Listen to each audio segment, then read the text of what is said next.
নমস্কাৰ বন্ধুসকল আপোনালোকক মোৰ ইউটিউব চেনেলটোলৈ স্বাগতম জনাইছো আৰু লগতে মোৰ চেনেলটো সাবস্ক্ৰাইব কৰিবলৈ অনুৰোধ জনালো। আপোনালোকে ইতিমধ্যে গম পাইছে যে ভাৰত আৰু জিম্বাবুৱেৰ মাজত চলি থকা টি20 শৃংখলাত ভাৰতীয় দলটোৱে 2-1 অগ্ৰগতি লাভ কৰিছে। প্ৰথমখন মেচত ভাৰতীয় দলটোৱে জিম্বাবুৱেৰ হাতত পৰাজিত হৈছিল যদিও দ্বিতীয় আৰু তৃতীয় মেচ দুখনত ভাৰতীয় ক্ৰিকেটাৰসকলে সুন্দৰ খেল প্ৰদৰ্শন কৰি জিম্বাবুৱেৰ দলটোক পৰাজিত কৰে। প্ৰথমখন মেচত জিম্বাবুৱে প্ৰথমে বেটিং কৰি 20 অভাৰত 9টা উইকেট হেৰুৱাই 115 ৰান সংগ্ৰহ কৰাৰ বিপৰীতে ভাৰতীয় দলটোৱে 19.5 অভাৰত আটাইকেইটা উইকেট হেৰুৱাই মাত্ৰ 102 ৰান সংগ্ৰহ কৰে। আনহাতে দ্বিতীয়খন মেচত ভাৰতে প্ৰথমে বেটিং কৰি 20 অভাৰত মাত্ৰ 2টা উইকেট হেৰুৱাই জিম্বাবুৱেক 235 ৰানৰ বৃহৎ লক্ষ্য বান্ধি দিয়ে। উক্ত খেলখনত জিম্বাবুৱেৰ খেলুৱৈসকল বিপৰ্যয়ৰ সন্মুখীন হয়। 18 অভাৰ 4টা বলত আটাইকেইটা উইকেট হেৰুৱাই মাত্ৰ 134 ৰানতে জিম্বাবুৱেৰ দলটোৱে তেওঁলোকৰ ইনিংছ সামৰিবলগীয়া হয়।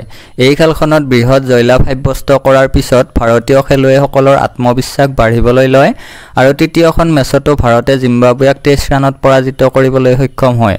অসমৰ খেলুৱৈ ৰিয়ান পৰাগে প্ৰথম দুখন টি20 মেচত খেলিবলৈ সুযোগ পাইছিল যদিও তেওঁ উন্নত প্ৰদৰ্শন দেখুৱাবলৈ সক্ষম নহল।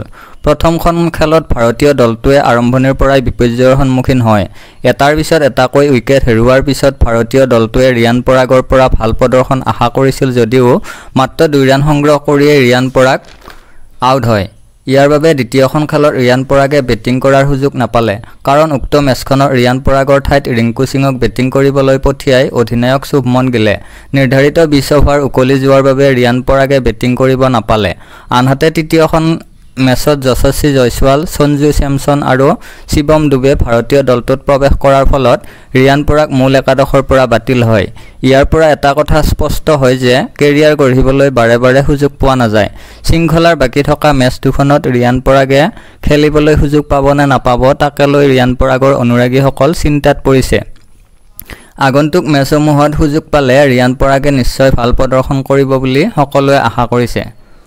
বন্ধুসকল, যদি ভিডিঅ'টো ভাল পালে এটা লাইক কৰিব আৰু চেনেলটো সাবস্ক্ৰাইব কৰিবলৈ নাপাহৰিব। ধন্যবাদ।